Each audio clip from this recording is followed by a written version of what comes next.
In this question, we are going to discuss illustration number 32. तो illustration number 32 क्या है quickly discuss करते हैं. That is the remeasurement of lease with the variable lease. Payment हो रहा है entity W जो है वो enter करिए into contract for lease of retail store with entity J के साथ 1st January 2001 को, और जो initial term है lease के वो 5 साल है. renewal option for the 3 years है. जो एनुअल पेमेंट है फॉर इनिशियल टर्म और रिन्यूअल टर्म्स, तो इनिशियली तो पेमेंट 1 लाख का होगा, बट रिन्यूअल के बाद जो है 1,10,000 हो जाएगा जब भी रिन्यूअल टर्म हम रिन्यू कर रहे होंगे.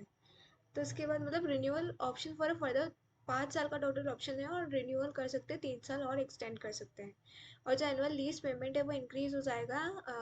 एनुअल इंक्रीज इन तो यहाँ पे सीपीआई है, वेरिएबल लीज पेमेंट है, तो सीपीआई से हम बोल सकते हैं कि सीपीआई से इसका लिंकेज है at the end of preceding years.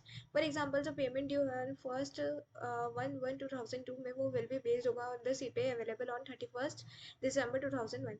This simply means कि यहाँ पे जो है that the payment is to be made in the beginning of the year. बाकी यूजुअली क्या होता है, पेमेंट जो होता है that the same is to be made at the end of the year. तो this is the very significant terms, we need to consider it very significantly, we need to emphasise it, otherwise हमारा पूरा question जो है that will be totally wrong हो जाएगा.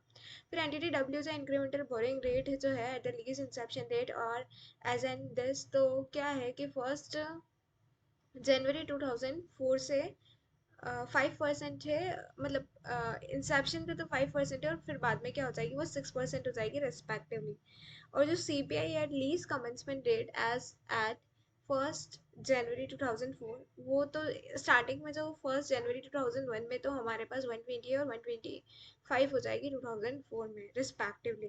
और at the lease commencement date entity W did not have a significant economic incentive to exercise the renewal option.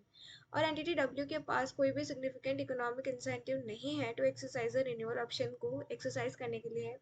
In the first quarter of 2004 entity W ने install किया है unique lease improvement into the retail store with estimated 5 year economic life. Entity W determine करी that it will only recover the cost of improvement if it exercises the renewal option, creating a significant economic incentive to extend. क्या जो entity W है that the same required to remeasure the lease in the first quarter of 2004. तो entity W को क्या remeasure करने की ज़रूरत है क्या lease in the first quarter of 2004 and all.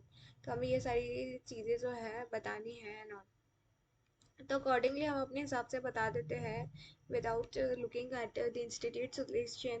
तो लीज टर्म जो है 5 years, और इसमें ये दे रखा है कि further you can renew for the same, मतलब after completion. This line may be wrong, you may find this words may be wrong, ये आपको रॉन्ग लगेगा. ये ऐसा नहीं लिख रही थी मैं, I was writing something like कि 5 साल का ऑप्शन है और उसके बाद आप जो है रिन्यू करा सकते हो फॉर फर्दर 3 years, ऐसा लिखना था मुझे, फॉर फर्दर 3 years. उसके बाद हाँ मम्मी आई, हाँ हाँ आ रही हूँ, खुले. पेमेंट जो है 1 लाख का, रिन्यूअल 1,30,000, सॉरी 1,10,000.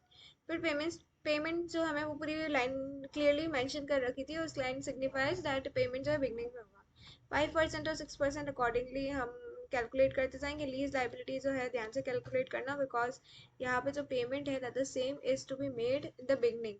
पेमेंट बिगनिंग में हो जाएगा तो फर्स्ट ईयर यहाँ क्या होगा 1/1.05 की पावर 0, तो वो अकॉर्डिंगली 1 हो जाएगा, तो अकॉर्डिंगली इतना हमारा आंसर आएगा. थोड़ा अप्रोक्सीमेशन आपको इधर स्टडी मटेरियल में मिलेगा because of the approximation in the amount. फिर उसके बाद जो है अकॉर्डिंगली हम जैसे कैलकुलेट करते हैं वैसे ही कैलकुलेट करना है, सच इतना कुछ है नहीं. R O U asset ये स्टेप वाइज और डेप्रिसिएशन है ना. फिर क्लोजिंग बैलेंस और लीज लाइबिलिटी में भी हमें ध्यान रखने की जरूरत है कि जो फर्स्ट ईयर पे इंटरेस्ट नहीं लगेगा, और अकॉर्डिंगली कहाँ तक रिन्यूअल ऑप्शन जो है एक्सरसाइज. अब यहाँ पे जो है पेमेंट, यहाँ तो इंटरेस्ट नहीं लगा है because the payment is to be made, payment जो है वो स्टार्टिंग में लग रहा है, तो उसके हिसाब से. और फिर यहाँ पे इस वजह से फर्स्ट ईयर का इंटरेस्ट नहीं लगा है, बट सब्सिक्वेंटली जो है फोर्थ ईयर में यहाँ पे जो है पेमेंट, मतलब हमने इस दिन पे ऑप्शन एक्सरसाइज कर दिया, इस दिन पे ऑप्शन एक्सरसाइज कर दिया, इसका इंटरेस्ट भी लग गया, ये क्लोजिंग बैलेंस आ गया. और अकॉर्डिंगली फिर हमने आगे जो है रिन्यूअल का ऑप्शन इंडेक्सेशन वेरिएबल तो हमें कंसिडर करना पड़ेगा. और ऐसे हमने अकॉर्डिंगली इसको भी कंसिडर कर दिया, ये वाला और ये वाला अमाउंट भी यहाँ पे यही आएगा। और फिर ये निकाला और फिर हमारा लीज लाइबिलिटी में और वो पहले वाले में कितना डिफरेंस आ रहा था, अकॉर्डिंगली हमने उसको लिख दिया। यानी कि हमने इन दोनों को लिया 195 और 491, इसमें और इसमें कितना डिफरेंस आ रहा था, वो हमारा इंक्रीज इन लीज लाइबिलिटी हो गया। अकॉर्डिंगली हमारा इंक्रीज इन लीज लाइबिलिटी इतना हो चुका है। नाउ द केस अराइजेस कि अगर इफ समबडी आस्क कि, इसमें डाउट तो नहीं होना चाहिए किसी को, बट द सेम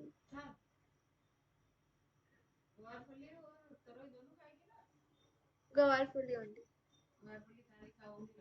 नहीं, मैं खा लूंगी, मैं तरोई नहीं खाती हूँ, मुझे नहीं पसंद।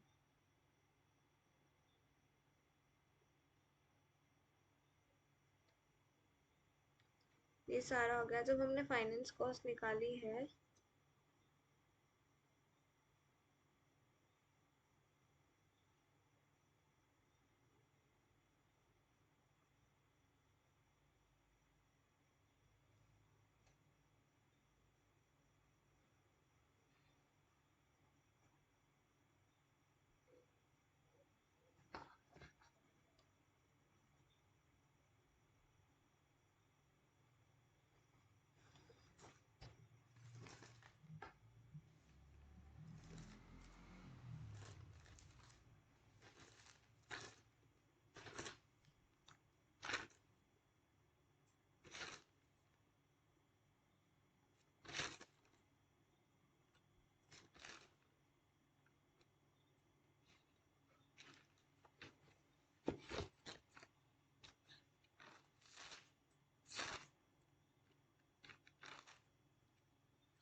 you have question?